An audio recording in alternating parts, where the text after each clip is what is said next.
الحمد للہ رب العالمین والصلاة والسلام علی اشرف الرسل وخاتم النبیین اما بعد قال النبی صلی اللہ علیہ وسلم الصیام والقرآن یشفعان للعبد یوم القیامہ. روزہ اور قرآن کل قیامت والے دن بندے کے لیے سفارش کرتے ہوئے آئیں گے. کس انداز سے سفارش کریں گے؟ امام لالکائی شرح اعتقاد اہل سنہ اس میں یہ حدیث لے کے آئے ہیں. فرماتے ہیں کہ جب میزان لگے گا، نیکیاں اور بدیاں الگ الگ ہوں گی، برائیوں کو اور نیکیوں کو جب تولا جائے گا، آپ علیہ الصلوۃ والسلام نے فرمایا من رجحت حسناتہ علی سیئاتہ مثقال ثعابۃ دخل الجنہ. جس کی نیکیاں اس کی برائیوں سے جو کے انڈے کے برابر بڑھ گئیں، داخل الجنہ، وہ جنت میں داخل ہو جائے گا.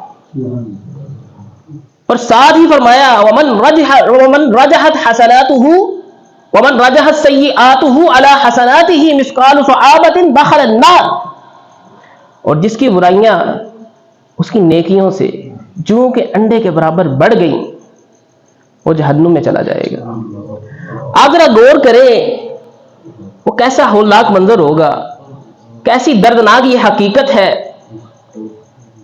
کہ نیکیاں ہیں لیکن جو کے انڈے کے برابر کم پڑ گئیں، برائیاں بڑھ گئی ہیں. آپ ذرا تصور تو کریں، جو کا انڈا کیا اس کا کوئی وزن کر سکتا ہے؟ کیا آج تک دنیا میں کوئی پیمانہ بنا ہے کہ جو اس کا وزن کر سکے؟ کوئی پیمانہ نہیں ہے، کوئی اس کا وزن نہیں کر سکتا ہے. اس کے برابر بھی اگر نیکیاں کم پڑ گئی، برائیاں بڑھ گئی، تو جہنم میں بندہ چلا جائے گا. اسی دوران اسی اثناء میں آواز آئے گی یا رب انی منعتہ من النوم باللیل. اے پروردگار، میں نے اسے رات کو سونے سے روکے رکھا، میں نے اسے راتوں میں جگائے رکھا. یہ رات قیام کرتا تھا، لمبے لمبے قیام کرتا تھا، تلاوت کرتا تھا، مجھے پڑھا کرتا تھا، میں نے اسے سونے سے روکے رکھا. دوسری آواز آئے گی یا ربی انی منعتہ من الشہوات بالنہار.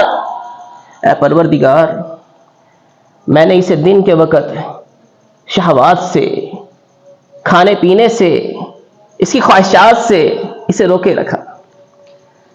فشفعنی فیہ، بلکہ فیشفعان، وہ دونوں سفارش کریں گے اور ان کی سفارش کو قبول کر لیا جائے گا. یہ دونوں کون ہیں؟ جو رات کے متعلق آواز ہوگی نا، یہ قرآن کی آواز ہوگی، اور جب دن کے متعلق آواز ہوگی یہ روزے کی آواز ہوگی. الصیام والقرآن یشفعان للعبد یوم القیامہ. روزہ اور قرآن قیامت والے دن بندے کی سفارش کریں گے اور ان کی سفارش کو قبول بھی کیا جائے گا.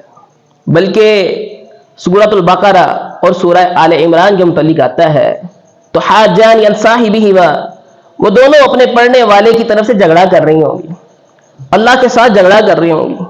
اللہ یہ دنیا میں مجھے پڑھتا رہا ہے، اللہ آج اسے کامیاب کرنا ہے، اللہ آج اسے ناکام نہیں کرنا ہے، اللہ اسے جنت میں داخل کرنا ہے، اللہ اسے فل پروٹوکول دینا ہے، اللہ اس کے لیے آسانیاں پیدا کر دے، اللہ اسے کامیاب کر دے، اسے نجات دے دے.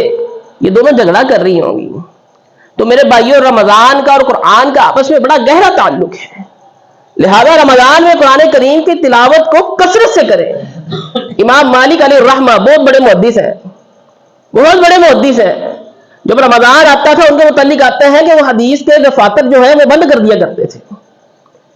حدیث پڑھتے ہیں، پڑھاتے ہیں، سارا سال حدیث پڑھتے اور پڑھاتے رہتے ہیں. جب رمضان آتا ہے تو وہ حدیث کے دفاتر بند کر دیتے تھے، قرآن کریم کی تلاوت کیا کرتے تھے. رمضان میں صرف قرآن کی تلاوت کیا کرتے تھے. تو لہذا قرآن کی تلاوت کریں. اللہ ہمیں عمل کرنے کی توفیق عطا فرمائے. وأقول قولي هذا وأستغفر الله لي ولكم ولسائر المؤمنين والمؤمنات. جزاكم الله خيرا وأحسن الجزاء.